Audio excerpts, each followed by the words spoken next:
Vamos abrir nossas Bíblias? 2 Coríntios capítulo 7.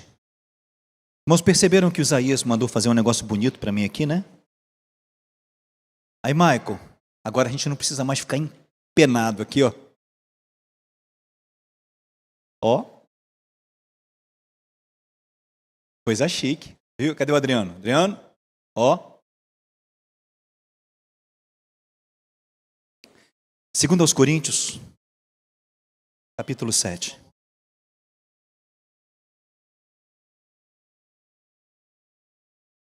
Foi perdida uma chave de uma moto. É uma Bis? Uma Bis 125 NTI vermelha.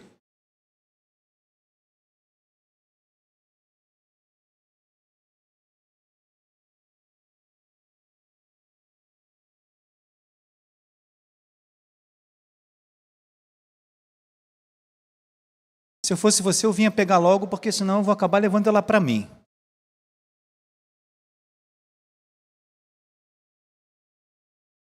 É sua, bichano? É. Estava na moto. Não, melhor que é. 2 Coríntios capítulo 7. Vamos lá?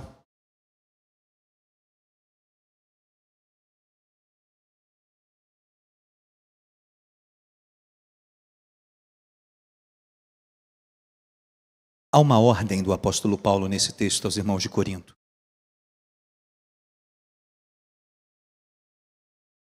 Ele começa a tratar acerca do que ele vai instruir no verso 1 do capítulo 7, logo no que está antes, no capítulo 6. Gostaria que a gente olhasse os últimos versos do capítulo 6.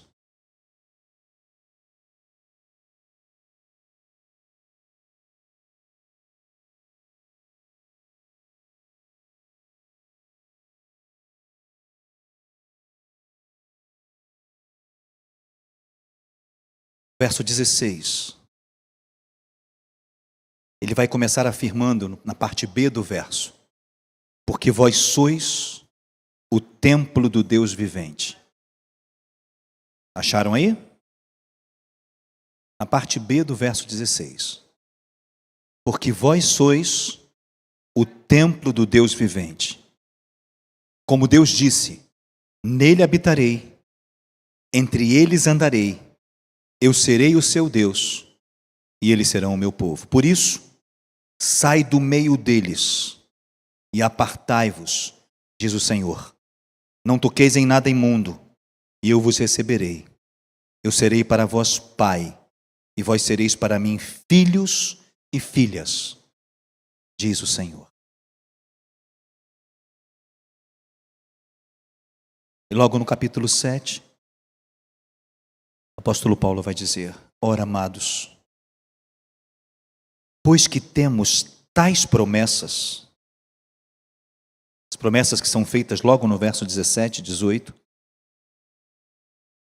ele vai dar uma ordem: purifiquemo-nos de toda a imundícia da carne e do espírito, aperfeiçoando a santificação no temor de Deus. Estão comigo aí? 2 Coríntios 7, verso 1. Não é isso? Vocês estão em primeiro, né? Não, 2 Coríntios 7, 1. Primeiro verso. Não. Antes eu estava lendo 6, 17 e 18. Agora eu estou lendo 7, 1. Estão comigo aí? Vamos de novo então? Desculpa, Marquinhos. Foi eu que fiz confusão mesmo, desculpa. Ora, amados, juntos agora no verso 1. Ora, amados, pois que temos tais promessas, quais são estas promessas?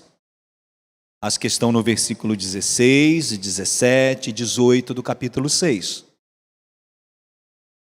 Aí ele dá uma ordem, um imperativo: purifiquemo-nos de toda a imundícia da carne e do espírito, aperfeiçoando a santificação no temor de Deus. Nós estamos caminhando nesses dias na compreensão, e essa compreensão é importantíssima, de que uma vez que nós recebemos do Senhor uma tão grande salvação, aquela que é tão abundantemente descrita em Efésios capítulo 1, dos versos 3 a 14, eu espero que os irmãos leiam e leiam e leiam novamente. Efésios é algo que nós precisamos ler toda semana. O fato de termos sido eleitos para sermos santos e irrepreensíveis diante dele em amor, de termos sido predestinados para sermos filhos por adoção, por Jesus Cristo, de termos recebido o Espírito Santo da promessa e então sermos participantes da vida dele, e termos recebido a realidade de sermos herança. E tudo isso movido pela graça e pela bondade de Deus, sem que nós tivéssemos nenhuma participação, que o apóstolo Paulo disse que essas coisas, a eleição e a predestinação foram feitas antes da fundação do mundo. Algo que Deus determinou no coração dele em nos alcançar. Quando começamos a abrir alguns textos, nós identificamos que a realidade decorrente de termos recebido essa grande salvação pela fé é que nós fomos predestinados para sermos santos e irrepreensíveis diante dele. Nós fomos eleitos para isso. Fomos predestinados para sermos filhos por adoção. E uma vez que nascemos de novo, sermos semelhantes a Jesus. Romanos capítulo 8, o apóstolo Paulo vai falar abertamente sobre isso.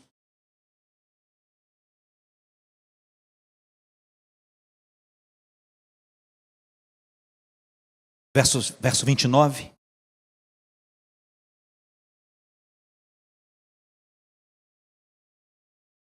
Romanos 8, 29.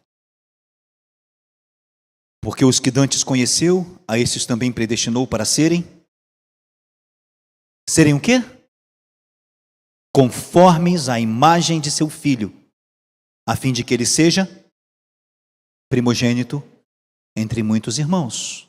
Então, uma vez que nascemos de novo e fomos predestinados para sermos filhos por adoção, nós o somos para sermos conformes à imagem de Jesus, parecidos com ele.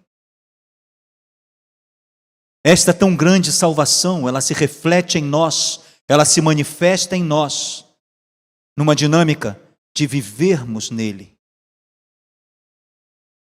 E viver em Jesus implica em renunciar o pecado. Falando aos seus discípulos, em Mateus 16, ele diz: se alguém quiser vir após mim, negue-se a si mesmo. Neste mesmo texto descrito por Lucas, ele diz: tome a cada dia seu lugar de morte, sua cruz, e siga-me. Seguir a Jesus é uma questão de renúncia. Não se pode crer nele e receber essa tão grande salvação sem que renunciemos a nós mesmos. Está claro isso, queridos?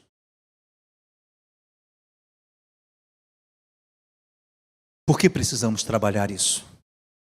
Porque, infelizmente, a igreja da nossa geração, quando eu falo a igreja da nossa geração, é uma crítica aberta ao meio evangélico brasileiro e também no exterior. Há muito não se fala de pecado, de arrependimento, de santidade. A gente ouve sobre prosperidade, a gente ouve sobre bênção, a gente ouve sobre tantas e tantas coisas. A gente ouve algumas coisas extremamente absurdas, como alguns têm dito por aí, que a Bíblia precisa ser reinterpretada. A gente escuta tanta coisa, de que uma vez que eu fui salvo em Jesus, uma vez que eu criei nele, o que conta é a minha fé, a maneira como eu vivo, não tem nada a ver como diante desses textos. Como podemos achar que somos filhos de Deus, nascidos de novo, para sermos conformes à imagem de Jesus e podemos viver a nossa vida achando que pecado é coisa natural? Não é natural. Não pode ser natural.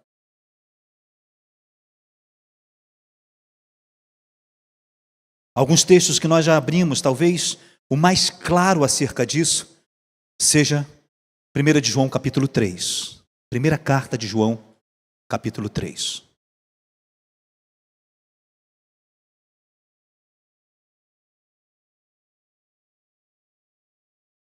Essa semana, alguns irmãos que têm acompanhado a nossa live já há algum tempo, de outra cidade, estado de São Paulo, me fez um elogio,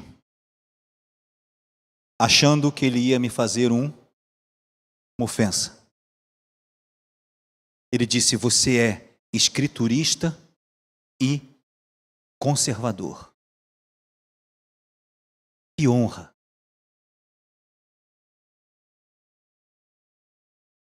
Eu disse a ele: muito obrigado. Que bom que você reconhece isso. Quando eu agradeci, ele disse: então eu vou completar o que eu penso. Você é fundamentalista.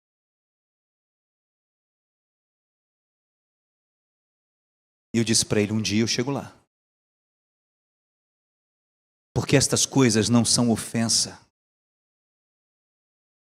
Essas coisas descrevem a diferença daqueles que tentam e lutam para levar a sério aquilo que está escrito aqui. Porque esse é o nosso parâmetro, essa é a nossa bússola, esse é o nosso alimento, essa é a nossa base, esse é o nosso alicerce. Não há outro. É a revelação do próprio Deus para nós, é o que Ele pensa a nosso respeito e o que Ele quer que saibamos acerca dEle.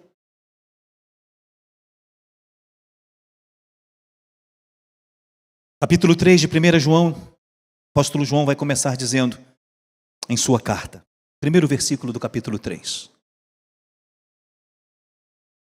Vede com quão grande amor nos tem concedido o Pai, que fôssemos chamados filhos de Deus. E por isso o mundo não nos conhece, porque não conheceu a Jesus. Verso 2: Amados, agora somos filhos de Deus, e ainda não é manifesto o que havemos de ser, mas sabemos que, quando Ele se manifestar, seremos semelhantes a Ele, porque assim como Ele é, nós o veremos. Agora prestem atenção no verso 3.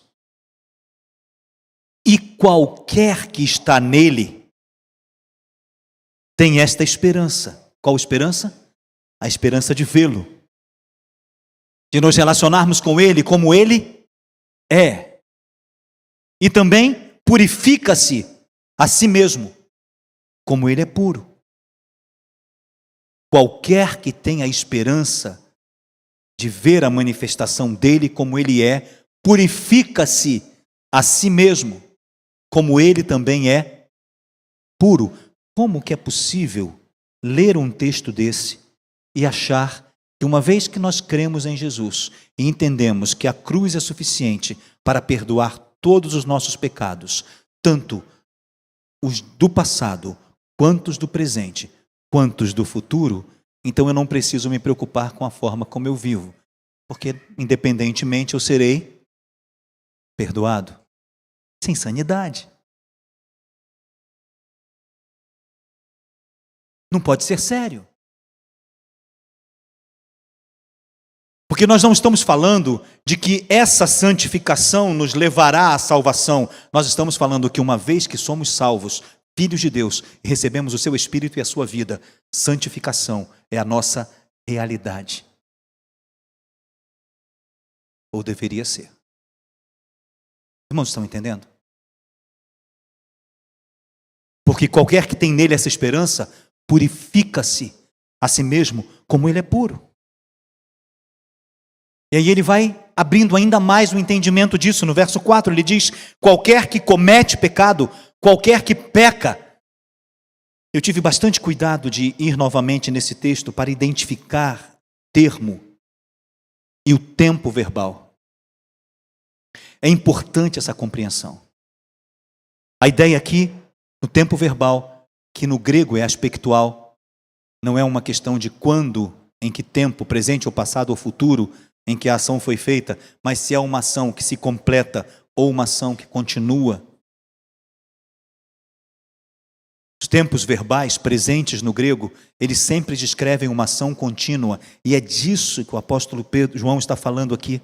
Qualquer que peca e permanece pecando, qualquer que não entende que o pecado não é algo para se permanecer, para viver nele como se ele não fizesse diferença. Parece que esse entendimento do apóstolo João já vem de antes. Vejam o que ele diz no verso 8 do capítulo 1 da primeira carta. Vamos voltar um pouquinho. Capítulo 1, verso 8. 1 de João, capítulo 1, verso 8.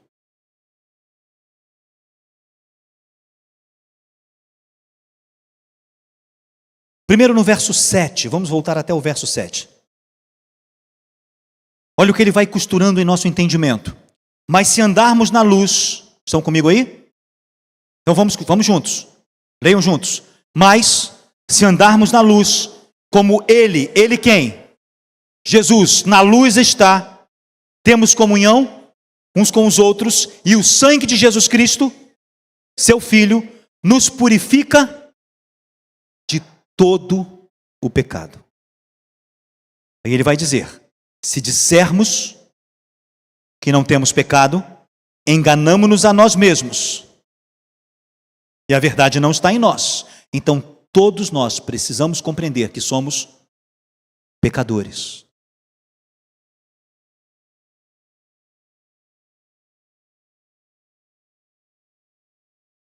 Porém ele diz, verso 9: se confessarmos os nossos pecados, quando Jesus entra na história, aí é diferente. Todos nós, por natureza, somos pecadores. Mas quando Jesus entra na história, aí é diferente.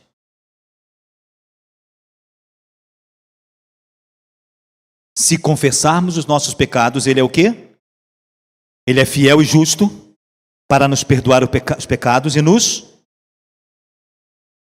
Se disser que não pecamos, somos mentirosos e a palavra dele não está em nós. Aí ele vai dizer no início do verso 2: meus filhos, estas coisas vos escrevo para que não pequeis. Então ele sempre vai nos direcionar a resistir ao pecado, a dizer não ao pecado, a não tratar a realidade contínua de pecado como coisa natural. Estão entendendo o que eu quero dizer? E para completar ele diz: se alguém, olha o condicional, se, eu acho que algumas versões trazem porventura. Alguém tem uma versão que diz porventura? Oi? Todavia? Todavia na sua? Todavia. Todavia. Oi? Se porém, então ele não está tratando o pecado como algo, o quê? Corriqueiro, natural, comum aos que conhecem Jesus. Entendem o que eu estou dizendo? Esse é o parâmetro que nós temos que começar a entender nesse tempo. Infelizmente, no meio do caminho entre o nascimento da teologia reformada, a maneira como eles entendiam a santidade e a santificação, por meio de um esvaziamento do conteúdo da exposição bíblica, as igrejas foram perdendo esta noção. Pecado não pode ser natural, corriqueiro, comum. Não para os filhos de Deus. Se, porém, todavia,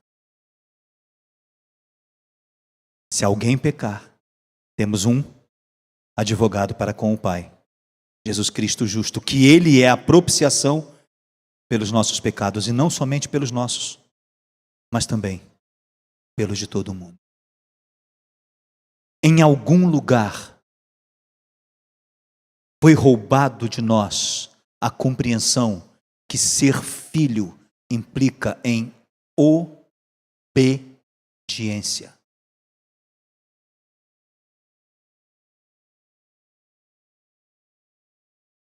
E sem isso, de fato, não podemos viver e manifestar em nossa vida que somos filhos de Deus. Vamos voltar ao 3. Capítulo 3.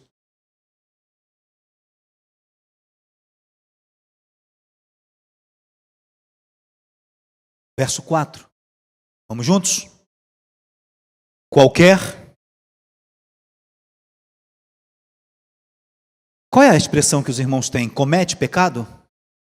Alguém tem alguma versão diferente de comete pecado?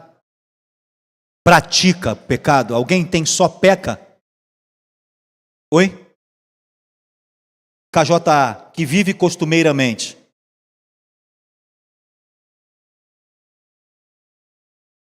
Qualquer que vê o pecado como coisa natural, que não se incomoda em odiá-lo, em rejeitá-lo, em lutar contra ele,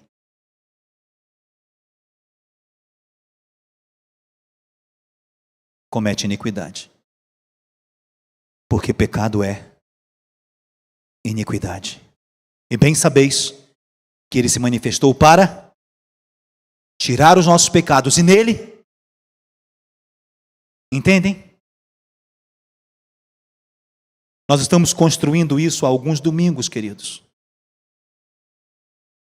Domingo que vem nós vamos receber um material escrito e em áudio.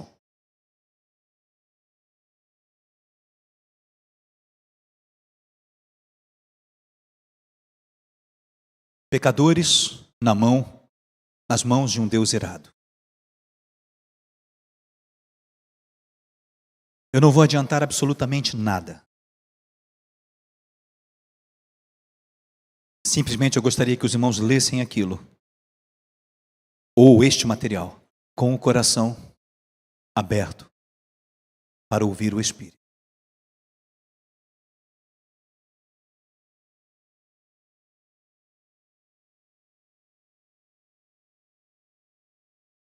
Conta-se que esta ministração foi pregada em um ambiente público. Não é isso mesmo, Maico? E quando terminou o sermão, aquela ministração, nível de contrição, vergonha, arrependimento, choro, era chocante entre aqueles que receberam isso em verdade.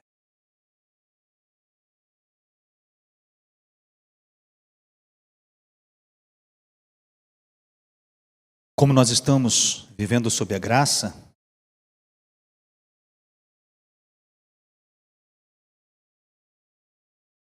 pecadores nas mãos de um Deus irado é uma provisão para que possamos fazer aquilo que o apóstolo Paulo pede aos irmãos de Corinto para fazer no capítulo 13, no versículo 5. Examinai-vos a vós mesmos para saberdes se Cristo está em vós.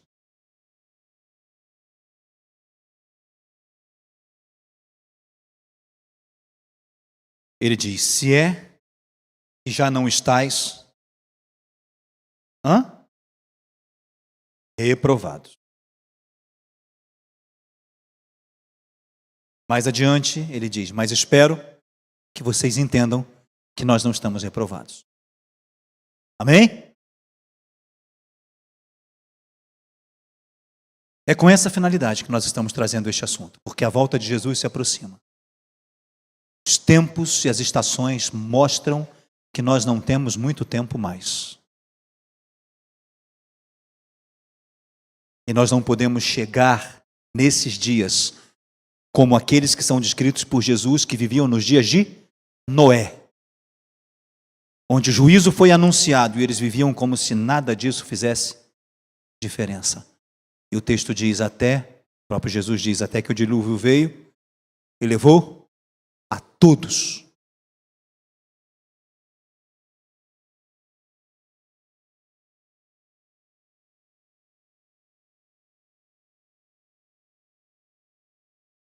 Bem sabeis, verso 5, que ele se manifestou para tirar os nossos pecados e nele não há pecado. Agora vejam 6 comigo. Qualquer que permanece nele. Alguém tem a NBV? Não, né? Nova Bíblia Viva? Como que fala a KJ, Gil? Não vive pecando. Não está no pecado, não permanece no pecado. Alguém tem outra versão?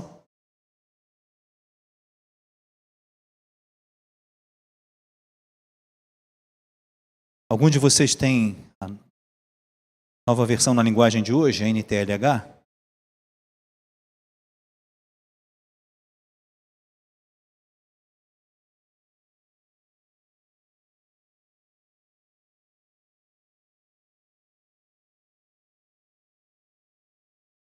Deixa eu ver se eu encontro.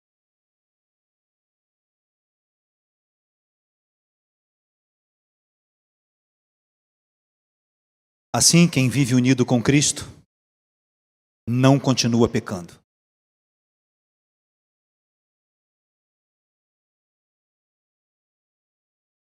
Porém, quem continua pecando nunca o viu, nem o conheceu.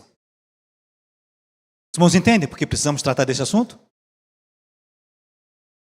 Porque não viver pecando é resultado de estar em Jesus. Não é uma questão de nós deixarmos de pecar para chegarmos à salvação. É uma questão de entendermos que se recebemos a vida de Jesus, então o que está posto para nós e a nossa realidade deve ser a de renúncia ao pecado. E se isso não está em nós, alguma coisa está errada. Se vivemos em Cristo, achando que todo tipo de pecado e continuar nele é natural, tem alguma coisa errada. Porque aquele que permanece nele não peca. E qualquer que peca não o viu, nem o conheceu.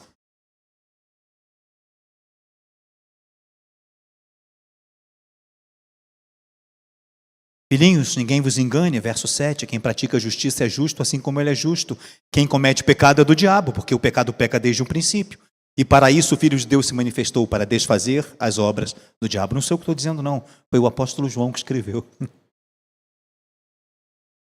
Eu não tenho medo nenhum de repetir o que está aqui, porque ele escreveu desta forma e o Espírito Santo pôs no coração dele para que isto fosse palavra de Deus revelada para nós. Amém? Então é para eu saber. É para você saber.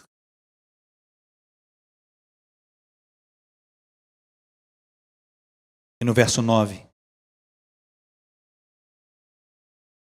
ele vai dizer: todo aquele que é nascido de Deus não peca. Porque a semente de Deus permanece nele. E não pode pecar. Por quê? Porque é nascido de Deus. Fala, Maiquinho. Sim. O finalzinho do 8, né? Quem comete o pecado é do diabo. Porque o diabo peca desde o princípio. Para isso, o Filho de Deus se manifestou. Para quê?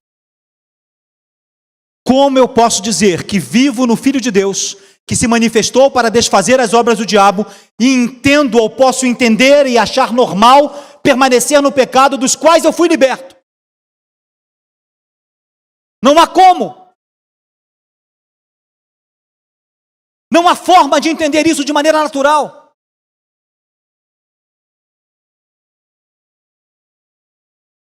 Para que o Filho de Deus se manifestou? Quais obras o diabo peca desde o princípio? Ele se manifestou para desfazer as obras do diabo, para desfazer o pecado. Como eu posso dizer que estou nele, que vivo naquele que se manifestou para desfazer a obra do diabo, que é o pecado, e achar que eu posso continuar vivendo no pecado da maneira como dá na minha telha?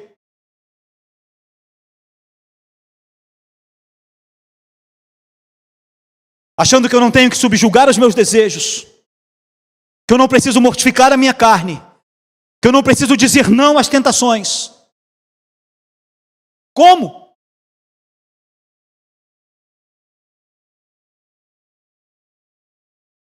O que estamos aprendendo e abrindo nesses dias é uma questão de sobrevivência, de eternidade.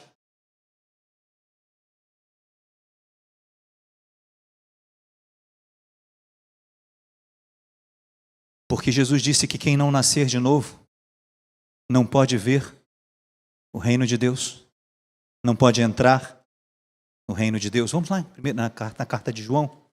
Na verdade, o apóstolo João escreve isso.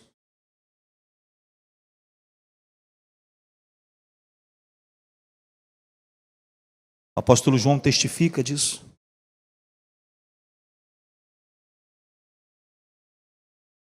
Primeiro ele diz, verso 1, verso 12, capítulo 1, verso 12. Todos quantos o receberam, deu-lhes o poder de serem feitos. Estão comigo aí? Então vamos ler.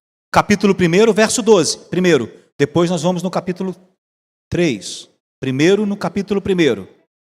Capítulo 1, verso 12. João, capítulo 1, verso 12. Mas a todos quantos o receberam, deu-lhes o poder de serem feitos filhos de Deus, aos que creem no seu. Estes não nasceram do sangue, nem da vontade da carne, nem da vontade do homem, mas estes que nasceram de novo, nasceram da vontade de Deus. Guardem isso. Na explicação de João 3, que Jesus dá a Nicodemos, ele vai associar este entendimento. Quando ele diz a Nicodemos, necessário é que você nasça de novo. E no verso 5 ele vai dizer, capítulo 3 de João, verso 5. Na verdade, te digo, que aquele que não nascer da água e do Espírito não pode entrar no reino de Deus. No verso 3, ele vai dizer, na verdade, te digo, que aquele que não nascer de novo, não pode ver o reino de Deus. Quem não nascer de novo, que não nasceu da própria vontade, mas nasceu da vontade de Deus, não pode ver o reino de Deus, não pode entrar no reino de Deus. Todo aquele que é nascido de novo não peca. Não pode pecar porque a semente de Deus está nele. Então, este é o grande perigo. Se vivemos a nossa vida sem o entendimento de que nascer de novo é renunciar ao pecado, é não pecar, então vamos ter um problema sério. Porque o que está em jogo pode ser o fato de não termos nascido de novo e, como consequência disso, não vermos e nem entrarmos no reino de Deus. Entenderam? Porque precisamos tratar disso abundantemente neste tempo?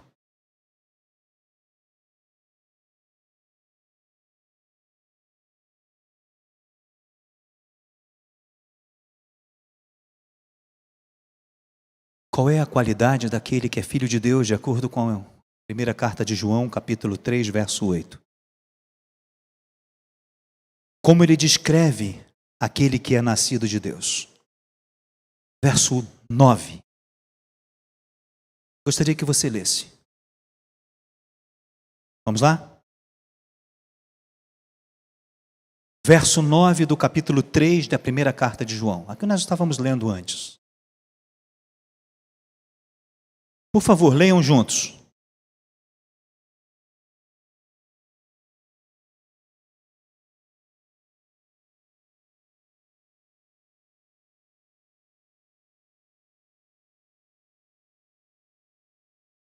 Por que só meia dúzia leu?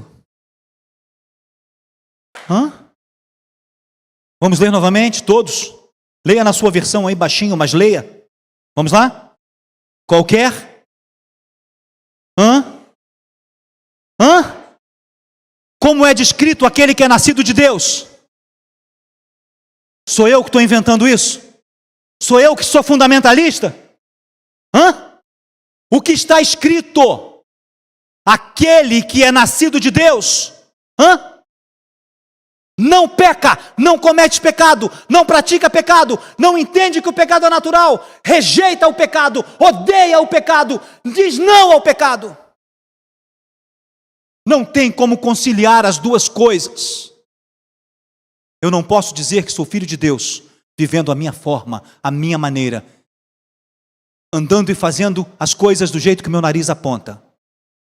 Por que a luz foi apagada na sala das crianças, por favor?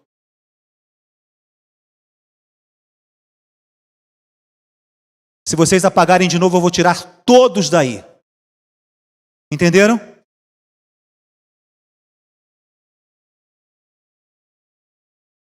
Nós estamos num momento crucial da palavra e vocês não vão me atrapalhar.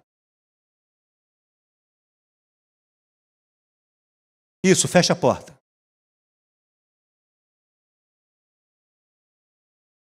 Há uma questão muito séria de conflito espiritual. A gente não pode brincar com essa coisa, não. O diabo vem e leva mesmo. A semente está sendo semeada e ele vai tirando. Ele não tem interesse que nenhum de nós creia nisso. Ele não tem interesse que nenhum de nós veja isso. Porque a maneira que ele tem de nos neutralizar como filhos de Deus e como igreja de Deus é nos manter no pecado. Porque com isso, os sinais, a manifestação da vida de Jesus nunca virá. Viveremos como aqueles que esperam e nunca veem. Porque esperam, mas não renunciam aos próprios pecados. Pode perguntar, Larissa. Iniquidade é a raiz, a herança. É o pecado que foi transpassado à minha realidade de natureza. A iniquidade é o pecado na raiz da minha natureza. É aquilo que eu recebi da imagem de Adão. Decaído. Rebelde contra Deus. A inclinação da minha carne, que por natureza é o quê? Rebelião contra Deus. Foi contra isso e para nos livrar disso que Jesus morreu. Na semana que vem, quando abrirmos Romanos 6, nós vamos começar a entender que todo o pecado daquele que diz que nasceu de novo é voluntário. Porque aqueles que nasceram de novo foram libertos do império do pecado, do poder do pecado. Já não reine mais em vossos corpos carnais o pecado. E aí a coisa vai se afunilando ainda mais. Porque se a graça de Deus e a manifestação da tão grande salvação, da remissão dos pecados que temos em Cristo Jesus, nos libertou do poder do pecado, se uma vez que dissemos, afirmamos e posicionamos a nossa fé como aquele que nasceu, como alguém que nasceu de novo, opa, tem alguma coisa errada. Porque se eu continuo fazendo isso, não é mais porque sou escravo do pecado. É porque eu quero.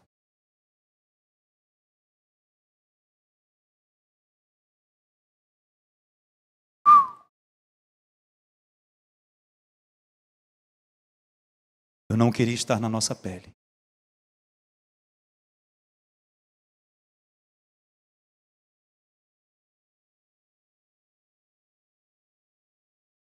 Estão entendendo por que é importante tratarmos esse assunto?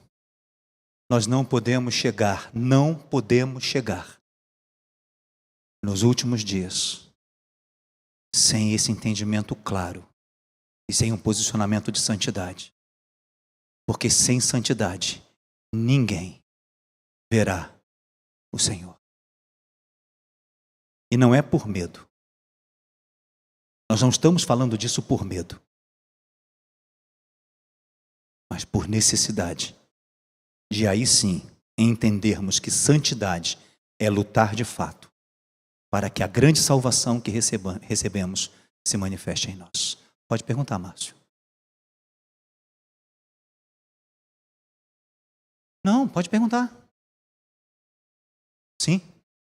Nascer de novo é a experiência que Jesus fala a Nicodemos no capítulo 3 de João, da experiência de que, pelo pecado de Adão, o meu espírito estava morto. Efésios capítulo 2, o apóstolo Paulo diz isso. Mortos em delitos e pecados. E o que acontece? Quando pela fé nós recebemos Jesus, quando pela fé nós cremos que Ele é nosso Salvador, e nós abraçamos a tão grande salvação que Ele nos deu, que é a remissão dos nossos pecados na cruz, então o Espírito Santo vivifica o meu espírito. E Ele se une ao meu espírito. E nessa unidade, Jesus passa a viver em mim. Isso é nascer de novo. O apóstolo Paulo descreve isso em Gálatas 2:22 da seguinte maneira: vivo não mais eu, mas Cristo vive em mim. E a vida que eu vivo agora na carne, vivo-a na fé do Filho de Deus, que me amou e se entregou a si mesmo por mim. Não sei se eu respondi. Essa é a dinâmica.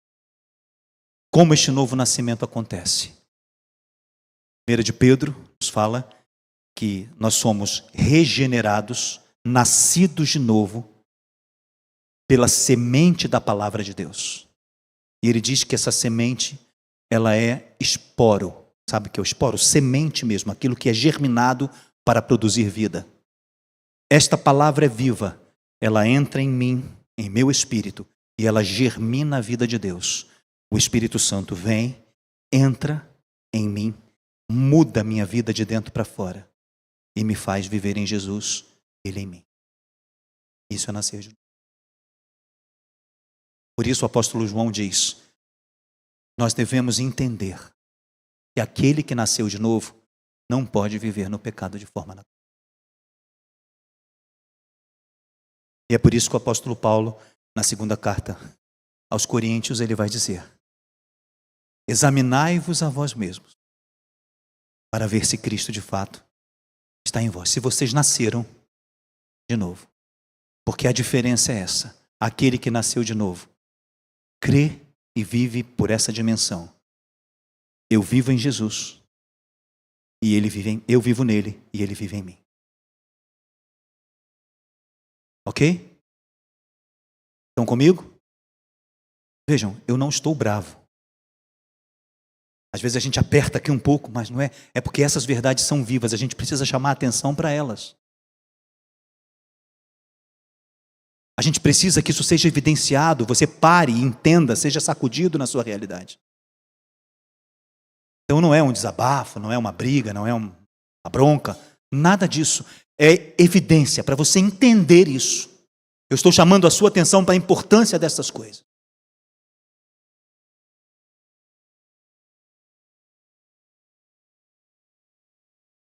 Verso 9 de 1 João 3. Nós já vamos encerrar. Nisto são manifestos os filhos de Deus. Perdão, qualquer que é nascido de novo, não comete pecado, não peca. Porque a sua semente, a semente de Deus permanece nele, não pode. Por quê? Porque a semente de Deus está nele e ele é nascido de novo.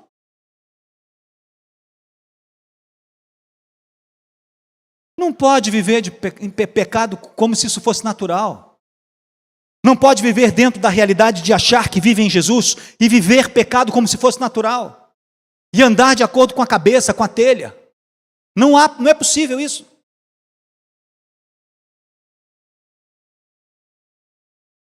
Então, A evidência que nós estamos dando nesse tempo e a importância disso é nós entendermos que se de fato nascemos de novo, então a realidade que devemos manifestar, aquilo que é real para nós, é resistir ao pecado, é dizer não ao pecado, é aprender a viver em arrependimento, porque se pecarmos, ainda temos um advogado e temos o arrependimento.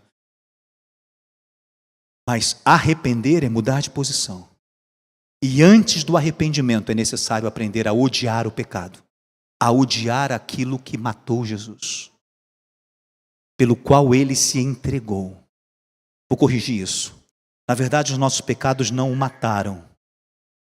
Ele morreu por eles. Porque a grandiosidade da manifestação do Filho de Deus era tão poderosa e tão graciosa, que o texto diz que ele espontaneamente deu a sua vida. Ninguém podia tirar isso dele. A morte de Jesus não foi um homicídio, foi uma entrega, um sacrifício. Ele deu aquilo que ninguém podia tirar dele, a sua própria vida. Para quê? Para desfazer as obras do diabo. E o diabo peca desde o princípio, então as suas obras são o pecado. Como nós podemos dizer que cremos nisso, recebemos esse Jesus ressurreto, que entregou a sua vida pelos nossos pecados, e achar que podemos viver nos nossos pecados rotineiramente, como se isso não fizesse a menor diferença? Não há como. Você está querendo colocar uma dúvida atrás da minha orelha para saber se eu ficar... eu vou ficar pensando que talvez eu não nasci de novo. Eu vou ficar pensando que talvez eu não seja salvo. Você está querendo me colocar na... você está me incomodando. Não. Eu estou te dando uma oportunidade preciosa, porque a graça está sobre nós nesses dias para nos resgatar, para fazer aquilo que não foi feito, para completar aquilo que foi começado. Amém? Os irmãos entendem isso? Não é para oprimir ninguém, para inquietar ninguém. É porque a porta da graça nesses dias está escancarada sobre nós. Estamos sendo atraídos a Jesus, para entender que não podemos viver nele e nos nossos pecados ao mesmo tempo.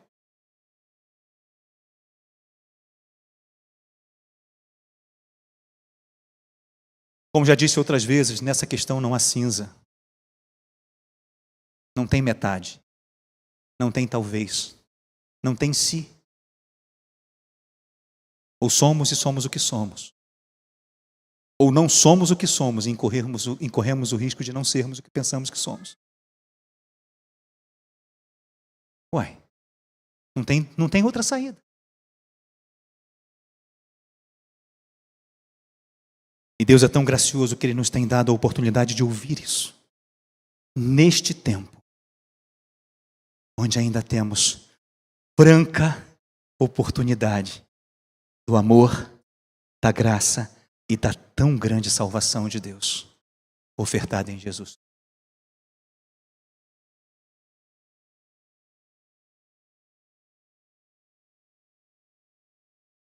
Me entendem?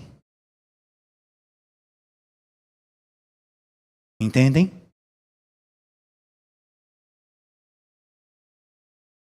Próxima semana nós vamos abrir Romanos 6.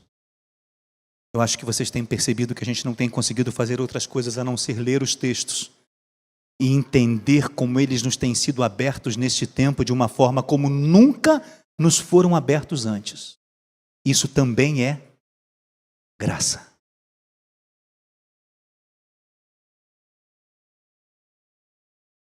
Vamos colocar de pé?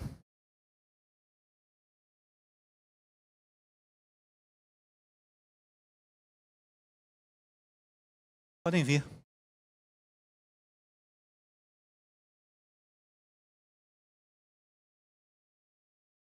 Vamos fazer uma coisa diferente do que costumamos fazer hoje. Vamos fazer diferente hoje. Gostaria que você se aproximasse de mais 2 ou 3, empurrasse as cadeiras. Nós fizéssemos pequenos grupos para orarmos juntos. E nós vamos pedir exclusivamente, rogar exclusivamente, que o Espírito Santo nos aplique traga a verdade, esta verdade de Deus, da sua palavra, ao nosso espírito, ao nosso coração. Vamos fazer isso? No máximo 3, não mais que 3.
Te adoramos,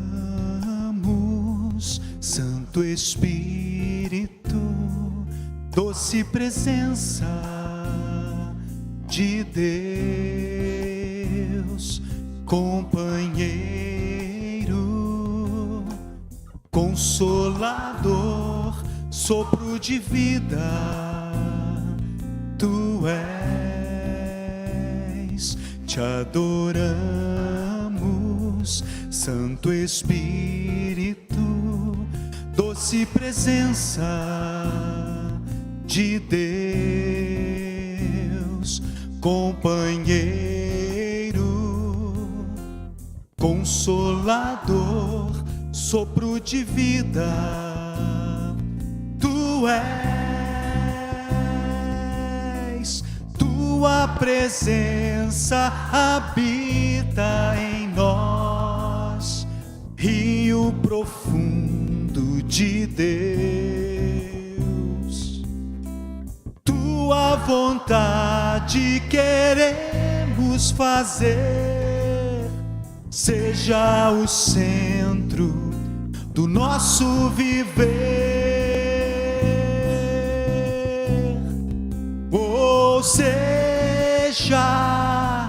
o centro, seja o centro, ou seja o centro, seja o centro, o centro.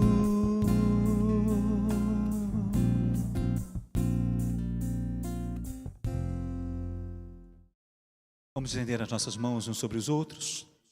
Vamos declarar juntos. Repitam, por favor. Que a graça do Senhor Jesus Cristo,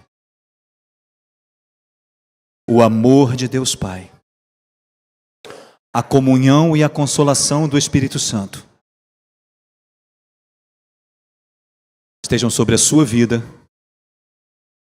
sobre a sua casa, sobre a sua família, hoje e até que Jesus venha. Maranata, ora vem, Senhor Jesus. Amém? Uma semana de paz, graça e misericórdia sobre todos nós.